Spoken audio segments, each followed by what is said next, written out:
ഇന്ന് ഞാൻ സൂര്യൻ്റെ കഥയാണ് പറഞ്ഞു തരാൻ പോകുന്നത്. ഈ ഭൂമിയായിരിക്കുന്നതിന് കാരണം തന്നെ സൂര്യനാണ്. അപ്പോൾ നമുക്ക് സൂര്യൻ്റെ കഥ കേൾക്കാം.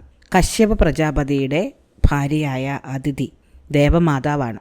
ഈ ദേവമാതാവായ അദിതിക്ക് തനിക്ക് സർവ്വ ഐശ്വര്യങ്ങളും തികഞ്ഞ ഒരു മകൻ വേണം എന്ന ആഗ്രഹം തോന്നി. ഈ ആഗ്രഹം തൻ്റെ ഭർത്താവിനെ അറിയിച്ചപ്പോൾ ഭർത്താവ് പറഞ്ഞു, നിൻ്റെ ആഗ്രഹം ന്യായവും യുക്തവുമാണ്. പക്ഷേ മാതാപിതാക്കൾ നല്ല മനസ്സോടെ നല്ല ആഗ്രഹത്തോടെ ഇരുന്നാൽ മാത്രമേ അങ്ങനെ ഒരു മകനെ സൃഷ്ടിക്കാൻ പറ്റുള്ളൂ. അതുകൊണ്ട് നമുക്ക് 1 വർഷം തപസ് ചെയ്യാം. അങ്ങനെ കശ്യപ പ്രജാപതിയും അദിതിയും 1 വർഷത്തോളം നല്ല ഒരു മകനുണ്ടാകാൻ വേണ്ടി വ്രതമെടുത്തു. ദിവസം ഒരു നേരം മാത്രം ഭക്ഷണം കഴിക്കുകയും തീഷ്ണമായി പ്രാർത്ഥിക്കുകയും ചെയ്തുകൊണ്ട് ഇവർ രണ്ടുപേരും 1 വർഷത്തോളം കാത്തിരുന്നതിൻ്റെ ഫലമായിട്ടാണ് എല്ലാ ലോകത്തിനെയും സന്തോഷിപ്പിക്കുന്നവനായിട്ടും ഏറ്റവും തേജസ്വിയുമായിട്ടുള്ള ഒരു മകൻ അവർക്ക് ജനിച്ചത്. അദിതി ഗർഭിണിയായി പ്രസവിക്കുന്നതിൻ്റെ തലേ ദിവസം കശ്യപൻ അദിതിയോട് പറഞ്ഞു, ദേവി, നീ നാളെ പ്രസവിക്കും. നമ്മുടെ മകൻ ലോകത്തിന് പ്രകാശം നൽകും. അവന് നമുക്ക് ആദിത്യൻ എന്ന് പേര് വിളിക്കണം. അവനെ ലോകരെല്ലാം സൂര്യൻ എന്ന് വിളിക്കും. അങ്ങനെ പിറ്റേ ദിവസം ബ്രാഹ്മമുഹൂർത്തം കഴിഞ്ഞപ്പോൾ അദിതി പ്രസവിച്ചു. കുഞ്ഞ് ഭൂമിയിലേക്ക് വന്ന ഉടൻ തന്നെ ആ ചുറ്റുപാടുമുള്ള പ്രദേശമാകെ പ്രകാശത്തിൽ കുളിച്ചു നിന്നു. ദേവന്മാരും ഗന്ധർവന്മാരും വന്ന് കാഴ്ചകൾ അർപ്പിച്ച് പാട്ടുപാടി. ബ്രഹ്മാവ് കശ്യപനോട് പറഞ്ഞു, അങ്ങയുടെ പുത്രൻ ജ്യോതിർഗോളങ്ങളുടെ നായകനാണ്. ഭൂമണ്ഡലത്തിന് ചൂടും വെളിച്ചവും നൽകുന്നതിനോടൊപ്പം ജീവജാലങ്ങൾക്ക് വളരാനുള്ള ഊർജവും ഇനി മുതൽ അവനാണ് നൽകാൻ പോകുന്നത്. ഇവനില്ലെങ്കിൽ ലോകം ശൂന്യമാണ്. ഇവൻ എല്ലാവരാലും ആദരിക്കപ്പെടും. അങ്ങനെ വളരെ തേജസ്വിയായിട്ട് എല്ലാവർക്കും സന്തോഷം പകർന്നുകൊണ്ട് ജനിച്ച ഒരു കുട്ടിയായിരുന്നു സൂര്യൻ. അവൻ പെട്ടെന്ന് വളർന്നു. യൗവനത്തിലെത്തിയപ്പോഴേക്കും ചുറ്റുപാടുമുള്ള ജ്യോതിർഗോളങ്ങളുടെ ശക്തിയും നായകത്വവും ഒക്കെ ഏറ്റെടുത്തു. രഥത്തിലേറി ലോകത്തിൻ്റെ ഇരുട്ടിനെ അകറ്റി പ്രകാശം ചൊരിഞ്ഞ് സഞ്ചരിച്ചു തുടങ്ങി. ഒരിക്കലും നിർത്താത്ത ഒരു സഞ്ചാരമായിരുന്നു അത്. നാം ഇങ്ങനെ കേൾക്കുമ്പോൾ വിചാരിക്കും ഇതൊരു ചെറിയ രഥത്തിലാണ് സൂര്യൻ സഞ്ചരിക്കുന്നതെന്ന്. അങ്ങനെയല്ല, വളരെ വലിയ ഒരു രഥത്തിലാണ് സൂര്യൻ സഞ്ചരിക്കുന്നത്. സൂര്യൻ കിഴക്കുദിച്ചിട്ട് പടിഞ്ഞാറാണ് അസ്തമിക്കുന്നത്. അതുകൊണ്ട് തന്നെയാണ് രാത്രിയും പകലും ഉണ്ടാകുന്നത്. സൂര്യൻ്റെ രഥത്തിന് 9,000 യോജന നീളമുണ്ട് എന്നാണ് പറയുന്നത്. അതിലാണ് അദ്ദേഹത്തിൻ്റെ തേരിൻ്റെ ചക്രങ്ങൾ ഉറപ്പിച്ചിരിക്കുന്നത്. 7 കുതിരകളാണ് ഈ തേര് വലിക്കുന്നത്. സൂര്യൻ്റെ രഥത്തിൽ മാസം തോറും മാറി മാറി കയറിയിരിക്കുന്നത് വെവ്വേറെ ഋഷികളും ഗന്ധർവന്മാരും അപ്സരസുകളും യക്ഷന്മാരും സർപ്പങ്ങളും രാക്ഷസരും ഒക്കെയാണ്. ഈ യാത്ര ചെയ്യുന്നവരെ 7 സംഘങ്ങളായിട്ടാണ് യാത്ര ചെയ്യുന്നത്. അവരവരുടെ കാലത്ത് തണുപ്പ്, ചൂട്, മഴ എന്നിവയ്ക്കൊക്കെ കാരണമാകുന്നത് സൂര്യൻ്റെ രഥത്തിലെ ഈ യാത്രക്കാരാണ്. സൂര്യൻ്റെ ജനനത്തിന് ശേഷം ബ്രഹ്മാവ് സൃഷ്ടിച്ചതാണ് രാക്ഷസന്മാരെ, അസുരന്മാരെ. പിന്നീട് അദ്ദേഹം രാത്രിയെ സൃഷ്ടിച്ചു. രാക്ഷസന്മാരുടെ സഞ്ചാരം രാത്രിയിലായി. രാത്രി ദേവത ബ്രഹ്മാവിനെ നമസ്കരിച്ചു. ബ്രഹ്മാവ് അവളോട് പറഞ്ഞു, നീ നിശയാണ്, നീ സുന്ദരിയാണ്. ക്ഷീണവും തളർച്ചയും ഏറ്റവർ ഉണർവിന് വേണ്ടി നിന്നെ ആയിരിക്കും ആശ്രയിക്കുന്നത്. പിന്നീടാണ് പകലുണ്ടായത്. അങ്ങനെ രാത്രിയും പകലും വന്നതോടെ ഭൂലോകത്തിന് മാറ്റം വന്നു. അസുരന്മാർ രാത്രിയിൽ ശക്തരാകുകയും ദേവന്മാർ പകലിൽ തേജോരൂപികളാകുകയും ചെയ്തു. ആദിത്യനോട് പകലിന് പ്രകാശം കൊടുക്കണം എന്ന് ബ്രഹ്മാവ് ആവശ്യപ്പെട്ടു. അങ്ങനെ സൂര്യൻ പകലിൻ്റെ നാഥനായി. ഇത് കണ്ട രാത്രി ബ്രഹ്മാവിനോട് പരാതി പറഞ്ഞു, അങ്ങ് പകലിന് സൂര്യനെ കൂട്ടുകൊടുത്തു, എനിക്ക് കൂട്ടാരുമില്ല. അപ്പോൾ ബ്രഹ്മാവ് ചന്ദ്രനെ സൃഷ്ടിച്ച് രാത്രിക്ക് കൊടുത്തു. സൂര്യൻ പകലിന് ചൂട് കൊടുക്കുമ്പോൾ ചന്ദ്രൻ നിനക്ക് തണുപ്പ് തരും എന്ന് ബ്രഹ്മാവ് പറഞ്ഞു. അന്നു മുതൽ ചന്ദ്രൻ രാത്രിയുടെ രക്ഷകനായി തീർന്നു. സൂര്യൻ കിഴക്ക് നിന്ന് പടിഞ്ഞാറോട്ടാണ് യാത്ര ചെയ്യുന്നത്. കിഴക്ക്, പടിഞ്ഞാറ്, വടക്ക്, തെക്ക് എന്നുള്ള ദിക്കുകളൊക്കെ ഉണ്ടാകാൻ കാരണം സൂര്യൻ്റെ ഈ സഞ്ചാരമാണ്. വിശ്വകർമാവിനൊരു മകളുണ്ടായിരുന്നു. അവളുടെ പേര് സപ്ഞ എന്നായിരുന്നു. വളരെ സുന്ദരിയായിരുന്നു ഈ സപ്ഞ എന്ന പെൺകുട്ടി. ഉദയസൂര്യനെ കാണുന്നത് അവൾക്ക് വളരെ ഇഷ്ടമായിരുന്നു. രാവിലെ തുറസായ സ്ഥലത്ത് പോയി നിന്ന് കുറേ നേരം അവൾ ഉദയസൂര്യനെ കാണാറുണ്ടായിരുന്നു. ഇത് അവളുടെ ചെറുപ്പം മുതലേയുള്ള ശീലമായിരുന്നു. ഒരിക്കൽ യൗവനത്തിലെത്തിയ സപ്ഞ ഇങ്ങനെ സൂര്യനെ നോക്കിക്കൊണ്ടിരുന്നപ്പോൾ വെളുത്ത് സുന്ദരനായ ഒരു ചെറുപ്പക്കാരൻ അവളുടെ സമീപത്തേക്ക് വന്നു. അപരിചിതനായ ആ ചെറുപ്പക്കാരൻ ഇവിടെ അടുത്ത് എവിടേക്ക് പോവുകയാണ് എന്നാണ് അവൾ കരുതിയത്. അതുകൊണ്ട് അവൾ അദ്ദേഹത്തെ ശ്രദ്ധിച്ചതേയില്ല. പക്ഷേ അദ്ദേഹം നേരെ സപ്ഞയുടെ അടുത്തേക്കെത്തി. എന്നിട്ട് ചോദിച്ചു, ഭവതി ആരെയോ കാത്തു നിൽക്കുകയാണ് എന്ന് തോന്നുന്നല്ലോ, ആരെയാണ് നോക്കുന്നത്? അപ്പോൾ സപ്ഞ പറഞ്ഞു, ഞാൻ ആരെയും കാത്തു നിൽക്കുകയല്ല, എനിക്ക് പ്രഭാത സൂര്യൻ ഉദിച്ചു വരുന്നത് കാണുന്നത് വലിയ സന്തോഷമാണ്. അതുകൊണ്ട് ഞാൻ അത് കാത്തു നിൽക്കുകയാണ്, സൂര്യൻ വരാൻ കാത്തു നിൽക്കുകയാണ്. അപ്പോൾ ഈ യുവാവ് പറഞ്ഞു, കൊള്ളാമല്ലോ, ബാലസൂര്യൻ്റെ കിരണങ്ങളേറ്റ് ഭവതി ആകെ തുടുത്തു പോയല്ലോ. സുന്ദരവും മധുരതരവുമായി വാക്കുകൾ കേട്ട് സപ്നയ്ക്ക് നാണം വന്നു. അവൾ പറഞ്ഞു, ഞാൻ വിശ്വകർമാവിൻ്റെ മകളായ സപ്നയാണ്. ഉദയസൂര്യനെ കാണാൻ ഭംഗിയുള്ളതുകൊണ്ട് ഞാൻ നോക്കി നിന്നേ ഉള്ളൂ. താങ്കൾ ആരാണ്? അപ്പോൾ ആ യുവാവ് ചോദിച്ചു, എനിക്ക് സപ്നയെ നേരത്തെ അറിയാം. ഇത്രയായിട്ടും നിനക്ക് എന്നെ മനസ്സിലായില്ല അല്ലേ? അപ്പോൾ സപ്ന പറഞ്ഞു, എനിക്ക് അറിഞ്ഞുകൂടല്ലോ, ഞാൻ നിങ്ങളെ ഇതിനു മുമ്പ് കണ്ടിട്ടില്ല. അപ്പോൾ ആ യുവാവ് ചോദിച്ചു, എന്നെ ഇതിനു മുമ്പ് കണ്ടിട്ടില്ലെന്നോ? കൊള്ളാമല്ലോ, എല്ലാ ദിവസവും ചെറുപ്പകാലം മുതൽ നീ എന്നെ നോക്കാറുള്ളതല്ലേ? ഞാൻ നീ നോക്കി നിൽക്കുന്ന സൂര്യനാണ്. ഇത് കേട്ട് സപ്ന വളരെയധികം അത്ഭുതപ്പെട്ടു പോയി. സൂര്യൻ പറഞ്ഞു, ഭവതി എന്നും ഒരു സൂര്യകാന്തി പൂവിനെ പോലെ എന്നെ നോക്കി നിൽക്കുന്നത് ഞാൻ ശ്രദ്ധിച്ചിട്ടുണ്ട്. ഒരു ദിവസമെങ്കിലും നേരിൽ കണ്ട് ക്ഷേമം അന്വേഷിക്കണം എന്നെനിക്ക് ആഗ്രഹമുണ്ടായിരുന്നു, അതുകൊണ്ട് വന്നതാണ്. ഞാൻ വന്നതിൽ ഭവതിക്ക് വിരോധമൊന്നുമില്ലല്ലോ? സപ്ന അദ്ദേഹത്തെ തടഞ്ഞുകൊണ്ട് പറഞ്ഞു, അയ്യോ, എനിക്ക് എന്ത് വിരോധമുണ്ടാകാനാണ്? എനിക്ക് വളരെയേറെ സന്തോഷമായി. അങ്ങയെ ഇങ്ങനെയൊന്ന് നേരിൽ കാണാൻ കഴിയുമെന്ന് ഞാൻ കരുതിയിട്ടേയില്ല. അങ്ങനെ അവർ സംസാരിച്ചു. പിന്നീട് പല ദിവസങ്ങളിലും സൂര്യൻ ഇങ്ങനെ സപ്നയെ കാണാൻ വന്നു.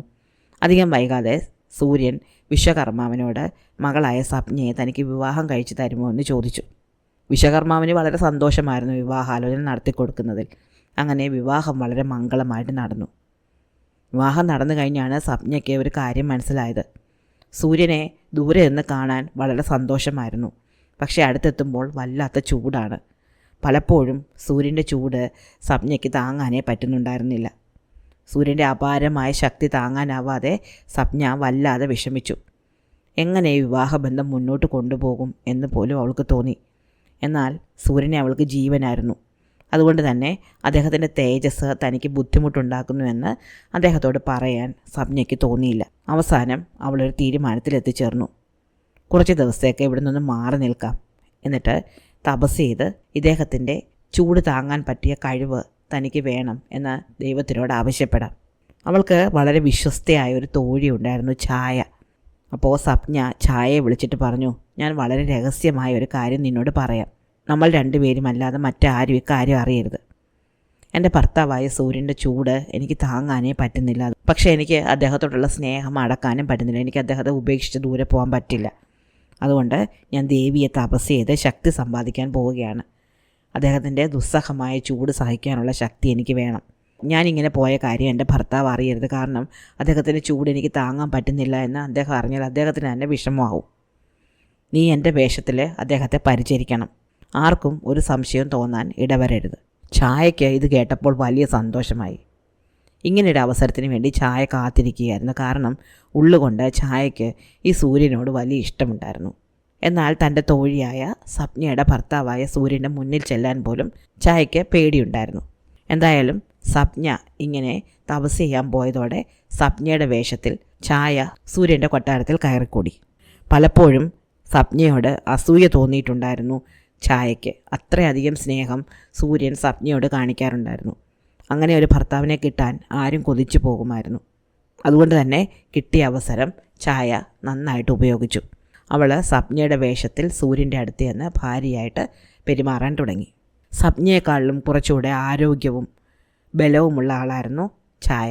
അതുകൊണ്ട് തന്നെ സൂര്യൻ്റെ ചൂട് സപ്നയ്ക്ക് ബുദ്ധിമുട്ടുണ്ടാക്കിയിടത്തോളം ഛായയ്ക്ക് ബുദ്ധിമുട്ടുണ്ടാക്കിയില്ല. സപ്നയിൽ സൂര്യന് മനു, യമൻ, യമി എന്ന് 3 മക്കളുണ്ടായിരുന്നു.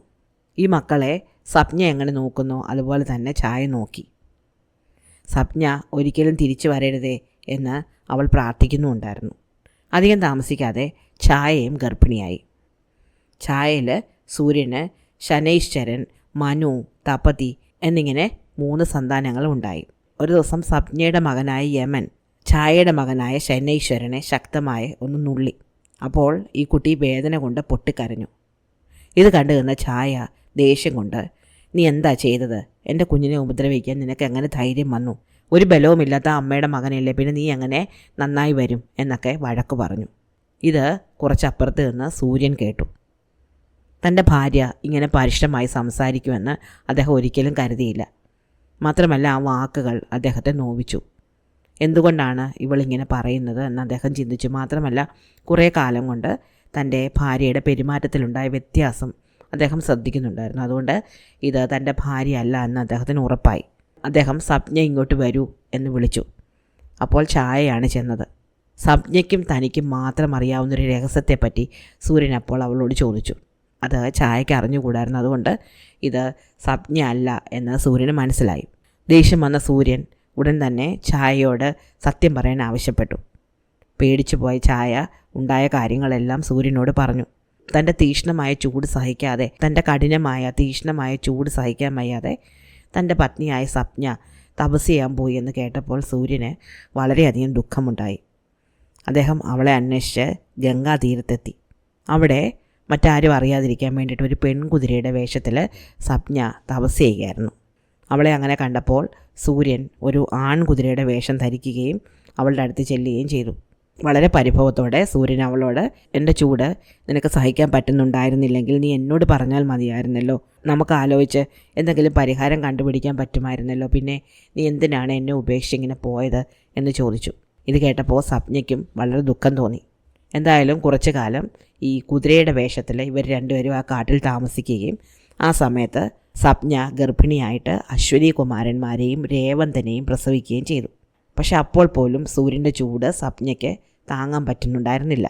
അങ്ങനെ സപ്ന തൻ്റെ പിതാവായ വിശ്വകർമാവിൻ്റെ അടുത്തെത്തി കാര്യം പറഞ്ഞു. സൂര്യൻ്റെ തേജസ് വളരെ അധികമാണ്, അത് വഹിക്കാൻ തന്നെ കൊണ്ട് പറ്റുന്നില്ല. അതുകൊണ്ട് അദ്ദേഹത്തിൻ്റെ ശക്തി കുറച്ച് കുറയ്ക്കണം. വിശ്വകർമാവ് സൂര്യൻ്റെ അടുത്തെത്തി. തൻ്റെ ഭാര്യയ്ക്ക് ബുദ്ധിമുട്ടുണ്ടാക്കാത്ത രീതിയിൽ തൻ്റെ ചൂട് കുറയ്ക്കണം എന്ന് സൂര്യനും ആഗ്രഹമുണ്ടായിരുന്നു. അതുകൊണ്ട് തന്നെ സൂര്യൻ വിശ്വകർമാവിനോട്, അങ്ങേക്ക് എന്ത് മാർഗമാണ് ഉചിതമെന്ന് തോന്നുന്നതോ അത് ചെയ്തുകൊള്ളൂ, എങ്ങനെയെങ്കിലും എൻ്റെ ചൂടൊന്ന് കുറച്ച് തന്നാൽ മതി എന്ന് പറഞ്ഞു. അപ്പോൾ വിശ്വകർമാവ് പറഞ്ഞു, അങ്ങയുടെ തേജസ് കുറയ്ക്കാൻ അങ്ങേ ഷാണോപലത്തിലിട്ട് കടയണം. അങ്ങനെ കടയാൻ അനുവദിക്കുകയാണെങ്കിൽ അങ്ങയുടെ ചൂട് കുറച്ച് കുറയ്ക്കാൻ പറ്റും.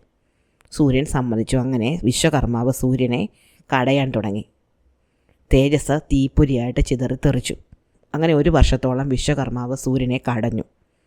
എന്നിട്ടും സൂര്യൻ്റെ 8 തേജസ്സേ കുറയ്ക്കാൻ പറ്റിയുള്ളൂ. അങ്ങനെ സൂര്യനിൽ നിന്ന് കടഞ്ഞെടുത്ത് മാറ്റിയ ശക്തി കൊണ്ടാണ് സുബ്രഹ്മണ്യൻ്റെ വേലും വൈഷ്ണവ ചക്രവും ത്രിശൂലവും ഒക്കെ നിർമ്മിച്ചത്.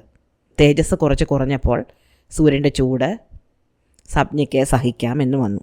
അങ്ങനെ സപ്ന സൂര്യനൊപ്പം വീണ്ടും സംതൃപ്തമായ കുടുംബജീവിതം ആരംഭിച്ചു. ഇനിയും സൂര്യനെ പറ്റി ഒരുപാട് കഥകൾ ബാക്കിയുണ്ട്. അവയൊക്കെ ഞാൻ പിന്നീട് പറഞ്ഞുതരാം. അപ്പോൾ ഇന്ന് നിർത്തട്ടെ.